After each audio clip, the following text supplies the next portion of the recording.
Lori Vallow, Were There Signs? Now, my last episode on Chad Daybell, Were There Signs, exploring that, clocked up about 80 hours so far, 80 hours of watch time and listening time. So I thought I decided for you guys to do one on Lori Vallow. And I think it's absolutely obvious that there were signs that Lori Vallow was not all right upstairs. And I just want to go through some of the things that I've heard, and you might have heard it as well, um, to explore how Lori Vallow went from this wonderful, loving, devoted mother to a wretched, sociopathic, narcissistic, diabolical person who only cares about herself.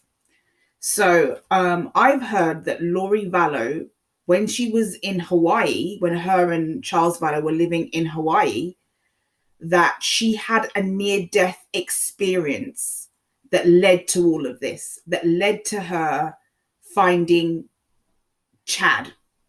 So she had a near death experience, but I have no idea what this near death experience was. And I can only say that it's hearsay right now because I don't have any proof of this near death experience.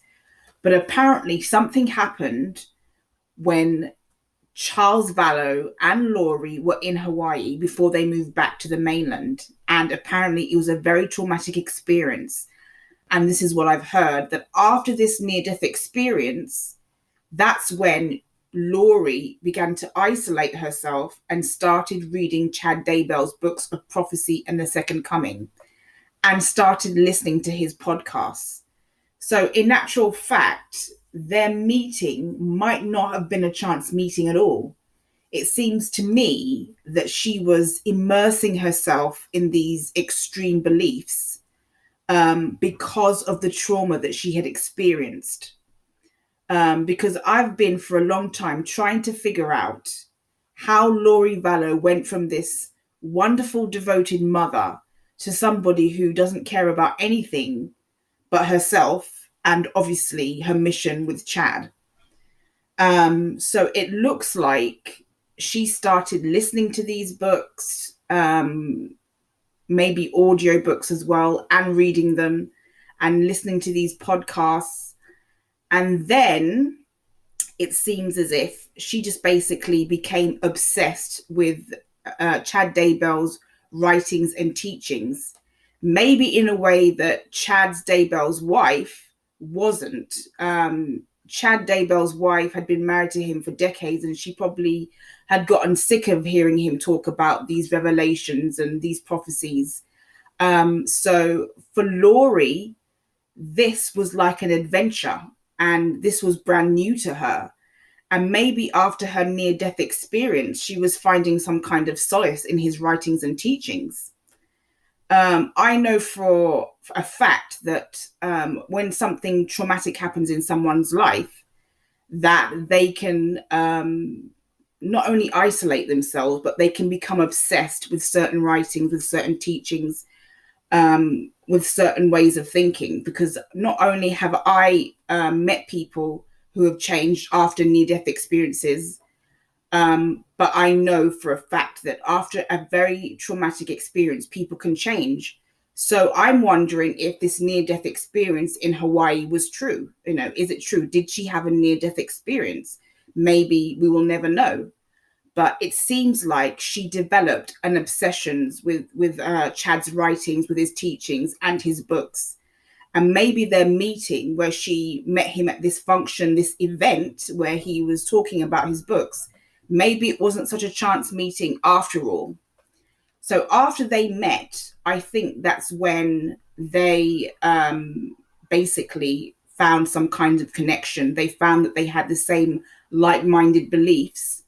And I think that's basically when she became part of this cult. Now, Melanie Gibbs says it wasn't a cult, but, you can call it what you want. It was a group of people who bought into Chad Daybell's beliefs, bought into what he was writing, bought into this idea of the second coming. And I believe that this was all very dangerous. This was a very dangerous society of people. And actually, if you look at some of Charles Vallow's text messages, he was texting to his sister and other members of his family that she's joined this group called Preparing a People, and she's not the same Lori that you all knew. So, and Lori had the audacity to bring Chad, the guy that she started having an affair with, to her house, to the same house that she shared with Charles Vallow. And it was a big house where they had one of these, Bible readings. Melanie Gibb was there. Chad Daybell was there. He drove all the way from Idaho to be there.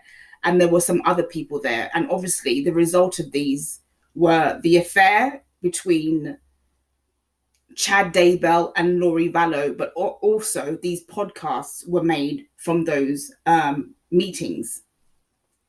So now you have somebody that's basically joined a cult, which is Lori Vallow. She's joined a cult. Charles is not interested in these people. And now she's starting slowly to begin to become more interested and more obsessed with Chad Daybell.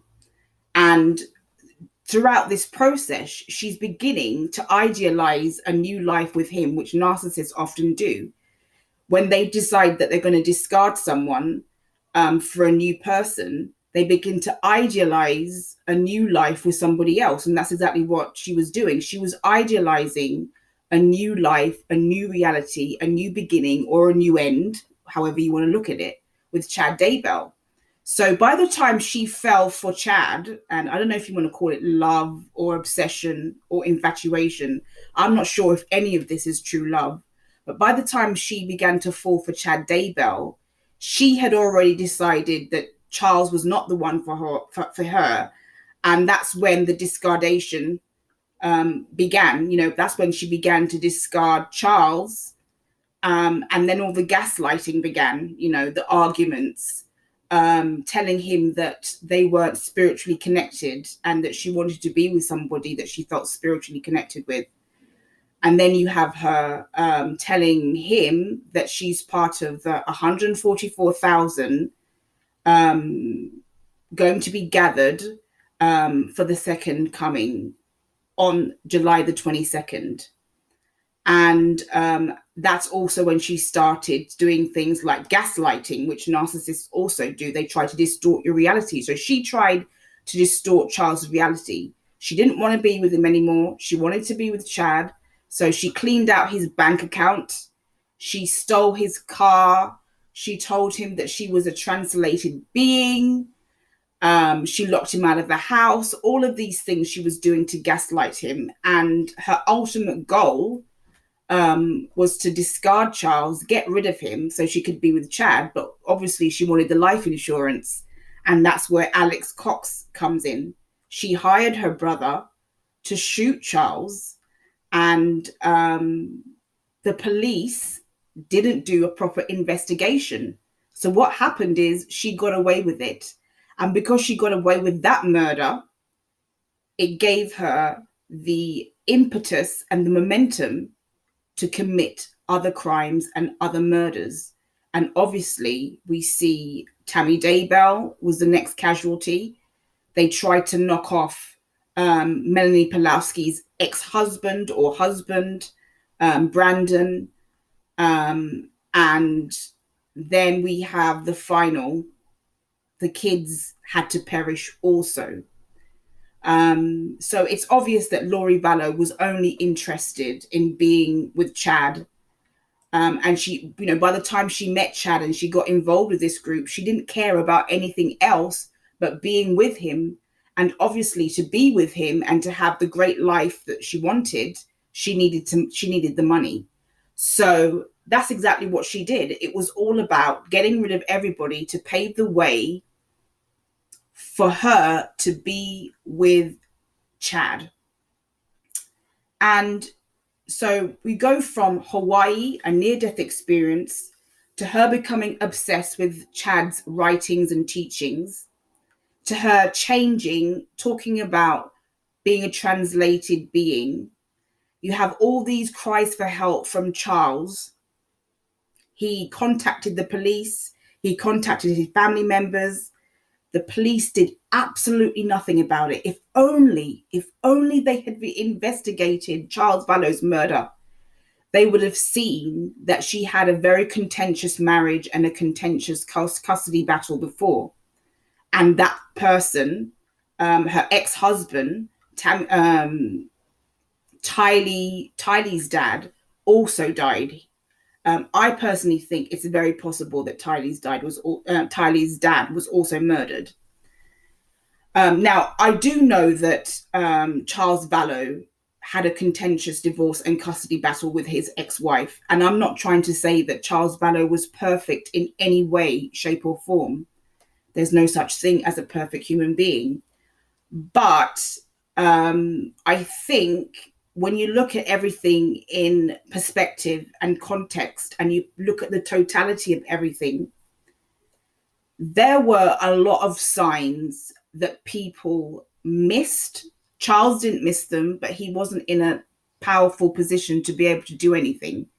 But what it boils down to is that the police, they did absolutely nothing. And because the police did nothing, because they were so incompetent, you have all of these casualties, all of these deaths, all of these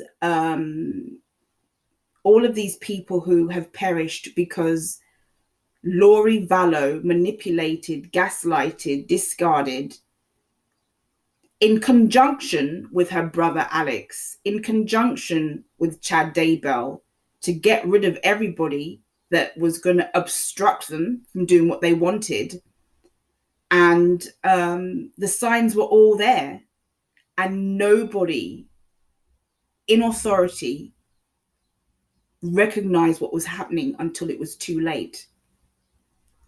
And that's the sad thing. There were so many signs that Lori Vallow was a dangerous person, and nobody in authority, none of the police that Charles was crying for help to, none of them did anything. And if they had done something, not only would the kids still be alive, but Lori and Chad would have been put in prison or put in jail, would have answered questions, would be answering to their sins a lot sooner. So because all these signs that Lori was devious, diabolical, evil, wretched, scheming, all of these signs were missed. And because all of these signs were missed and no one did anything about her behavior, her wretched, diabolical, wicked behavior, we now have all these casualties. So when people tell me that the police are doing a good job, I'm sorry, I don't agree. I think the police have done a terrible job. If the police had just done their jobs, then maybe, just maybe, none of this would have happened. And I also want to talk about Lori and her mental health evaluation, because somebody asked me if I'm a licensed psychiatrist or psychologist, or, I don't believe that narcissism is something that you have to diagnose. Do you know what I mean? I can observe that in somebody. I don't have to be a licensed psychiatrist to observe narcissistic personality disorder. But the problem with people who are licensed psychiatrists or psychologists or counselors is that they can easily be manipulated by people like Lori Vallow, because she has superficial charm and she can appear to be perfectly normal. And that's the problem. You can have all the certificates, all the degrees that you want in psychology or psychiatry, but if you can't observe someone and recognize that they have a personality disorder, and if you can't see through their charm, then how on earth are you going to be able to diagnose that person? And that's exactly what happened. Lori used superficial charm on her psychiatrist, on the mental health evaluators, and they didn't realize that they didn't pick up that there was something seriously wrong. So that's what I have to say about that. Mental health evaluators can be fooled. So all of these signs that there was something wrong with her and dangerous about her were all missed because no one picked up that there was something wrong. Everyone missed those crucial signs that something was very, very wrong. And in this case, the signs weren't subtle. They were a lot stronger than with Chad.